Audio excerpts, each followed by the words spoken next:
Dear students, जय Shri Krishna. Khetarpal coaching class में आपका स्वागत है। आज हम सिमिलरिटी यानी समरूपता विषय पर चर्चा करने जा रहे हैं। दो थ्योरम ऑलरेडी मैं आपको करवा चुका हूं। आज मैं आपको एक बहुत ही इंपॉर्टेंट थ्योरम जो एग्जाम में 6 मार्क्स की थ्योरम आती है उसको करने जा रहे हैं, जिसका नाम है बोधायन थ्योरम और इसका दूसरा नाम है पाइथागोरस थ्योरम। पाइथागोरस नाम बाद में पड़ गया था। तो इस थ्योरम का स्टेटमेंट क्या है, यानी इसका कथन क्या है, क्या आएगा एग्जाम में, आपको क्या प्रूव करना पड़ेगा, ये देखिए ध्यान से। स्टेटमेंट: किसी समकोण त्रिभुज में किसी समकोण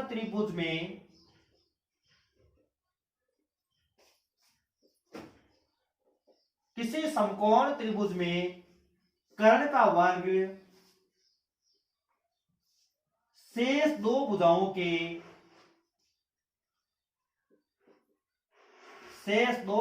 के वर्गों के योग के बराबर होता है। यह एग्जाम में आपको आता है कि सिद्ध कीजिए किसी समकोण त्रिभुज में कर्ण का वर्ग शेष दो भुजाओं के वर्गों के योग के बराबर होता है। यहां आपको समकोण त्रिभुज दिया हुआ मिलेगा, ध्यान रखिए। Prove that in any right angle triangle square of hypotenuse is equal to the square of sum of remaining two sides. तो ये आपको प्रूव करना है इसमें। तो देखिए फ्रेंड्स, आप एक समकोण त्रिभुज लेंगे, ये इसका हो गया ए बी सी समकोण त्रिभुज। तो ये बी 90 डिग्री का ले लिया। आपको दिया हुआ है यानी given triangle A B C is a right angle triangle, यानी ट्राइंगल एबीसी एक समकोण त्रिभुज है। मैंने B in which angle B equal to 90 degree. आपका कोण बी 90 डिग्री का है, ये मैंने 90 डिग्री का लिया है। अब ये थ्योरम क्या बोल रही है? टू प्रूव, हमें क्या सिद्ध करना है कि समकोण त्रिभुज में यानी राइट एंगल ट्राइंगल में कर्ण का वर्ग, कर्ण ये है, हमें प्रूव करना है A C square equal A B square plus B C square, यानी ए सी का स्क्वायर, कर्ण का स्क्वायर, हाइपोटेनियस का square equal A B square plus B C square. ये हमें प्रूव करना है। अब मैंने आपको बताया था कि कोई भी थ्योरम जब हम प्रूव करते हैं तो उसमें क्या होती है, कंस्ट्रक्शन। कंस्ट्रक्शन आप याद रखनी पड़ेगी। देखिए बच्चों, कंस्ट्रक्शन बी से आप ऑपोजिट साइड पर एक परपेंडिकुलर ड्रॉ करेंगे। यहां मैं डी लिख रहा हूं।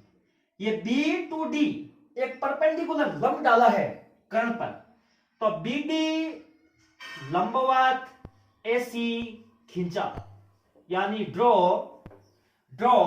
B D perpendicular AC. इसके बाद आएगा प्रूफ, यानी उपपत्ति।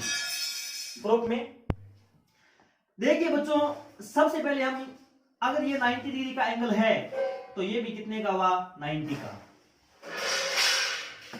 एक ट्राइंगल हम ये ले रहे हैं ए डी बी, और एक ट्राइंगल हम ले रहे हैं A B C. A D B वाला और एक ले रहे हैं ए बी सी वाला। तो from right angle triangle A D B and triangle A B C, यानी एक तो हो गया ए डी बी, एक हो गया ए बी सी। ये दोनों राइट एंगल ट्राइंगल ले लिए हमने। अब आप देखो, इस छोटे वाले ट्राइंगल को इस बड़े वाले ट्राइंगल से आप क्या करोगे, सिमिलर करोगे। सिमिलर यानी ए डी बी और ए बी सी दोनों ट्राइंगल लेंगे, इन दोनों को सिमिलर करेंगे, समरूप करेंगे। तो देखिए इसमें ये 90 का एंगल है छोटे वाले ट्राइंगल में, और बड़े वाले में ये बी हो गया 90 का।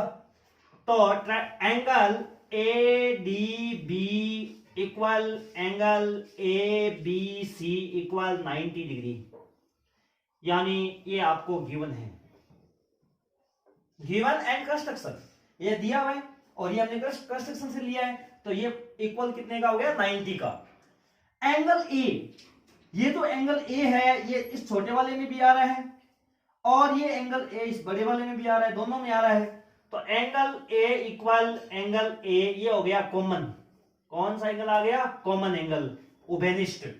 तो आप देखिए ध्यान से, इसके बाद जो ये एंगल ए दोनों में क्या आ गया? कॉमन आ गया। तो आप क्या करेंगे? देखिए ये 90 आ रहा है, डी बड़े वाले में 90, दोनों में ए कॉमन आ गया, तो बाई डबल ए सिमिलरिटी, यानी कौन कौन समरूपता से, by double A similarity triangle A D B similar to triangle A B C, A B C, A D B similar हो गया ए बी सी के। सो अब आपको पता है यदि कोई ट्राइंगल सिमिलर होते हैं तो उनका, आपको मैंने बताया था कि सिमिलर ट्राइंगल कौन से होते हैं? कॉरेस्पॉन्डिंग एंगल, संगत कोण बराबर हो और संगत भुजाएं समानुपाती होनी चाहिए। इसलिए अगर ये दोनों ट्राइंगल सिमिलर है तो आपकी कॉरेस्पॉन्डिंग साइड सेम रेशियो में होगी। So corresponding sides are in same ratio, sides are in same ratio, यानी समरूप त्रिभुजों की संगत भुजाएं एक ही अनुपात में होती है। इसका मतलब क्या हुआ? इसकी मैं ले रहा हूं एडी बट्टा में ले रहा हूं एबी बराबर, इसकी ले रहा हूं डीबी बट्टा में ले रहा हूं मैं बीसी, और उसके बाद एबी और बट्टा में मैं ले रहा हूं एसी, यानी ये दो आ गई एडी, ये आ गया एबी, उसके बाद डीबी, ये आ गया बीसी, इसके बाद ये हो गया एबी, ये हो गया AC, AD upon AB, DB upon BC और एबी अपॉन एसी। इसके बाद आगे आपको ध्यान रखना है कि इन तीनों में आपको वही रेशियो लेना है जहां कुछ चीज कॉमन है। ये देखो एबी है, यहां भी एबी है, तो इस बीच वाले को आप छोड़ दो, इन दोनों को ले लो, AD upon AB equal AB upon AC, cross multiply कर दो, एबी को एबी से मल्टीप्लाई करेंगे एबी स्क्वायर इक्वल एडी को एसी से करेंगे तो आएगा एडी डॉट एसी। यह आ गई आपकी इक्वेशन नंबर 1।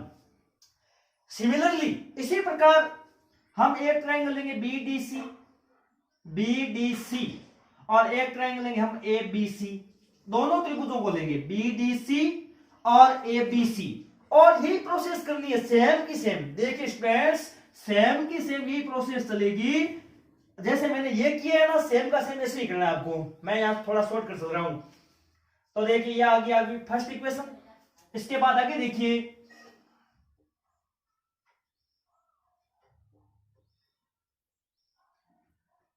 सिमिलरली इसी प्रकार ट्राइंगल बीडीसी सिमिलर हो गया, बीडीसी सिमिलर हो गया आपका triangle A B C, BDC A B C के क्या हो गया? सिमिलर हो गया। So BD upon A B बराबर डीसी अपॉन बीसी बराबर बीसी अपॉन एसी। अब आप ध्यान दीजिए, इसमें यहां आपको देखना है अब आगे कि कौन कौन सी चीजें कॉमन आ रही है। बताइए कौन कौन सी कॉमन है? ये रहा BC, ये रहा BC। तो ये वाला आप छोड़ दो, ये दोनों ले लो। तो क्या आया, DC upon BC equal BC upon AC। Cross multiply कर दो, BC को BC से मल्टीप्लाई करेंगे, BC square equal DC dot AC। ये आ गई आपकी इक्वेशन सेकंड। अब आप फर्स्ट और सेकंड इक्वेशन को एडिंग कर दो। एडिंग करते ही आपकी पीजीटी आ जाएगी बाय जोड़ने पर। By adding equation first and second, दोनों इक्वेशन को आप क्या करोगे, ऐड करोगे। तो आप देखिए ध्यान से, आपका रिजल्ट आपको मिल जाएगा। यदि आपकी फर्स्ट इक्वेशन, यदि आपकी सेकंड इक्वेशन, दोनों को प्लस कर रहा हूं मैं। AB square plus BC square equal AD square AD dot AC और प्लस DC डॉट AC। तो यहां कॉमन क्या रहा है, AC ले लिया कॉमन, अंदर क्या बचेगा, AD प्लस DC। अब आप चित्र को देखिए, चित्र को देखने पर AD प्लस DC यहां मल्टीप्लाई है, AD और DC प्लस करूंगा तो क्या हो जाएगा, AC हो जाएगा। तो यह आ गया आपका AC डॉट AC बराबर आ जाएगा AC स्क्वायर, और इस तरफ क्या है, AB square plus BC square बराबर AC स्क्वायर। यह आपका प्रूव करने वाला रिजल्ट है, यही आपकी पाइथागोरस थ्योरम है। धन्यवाद।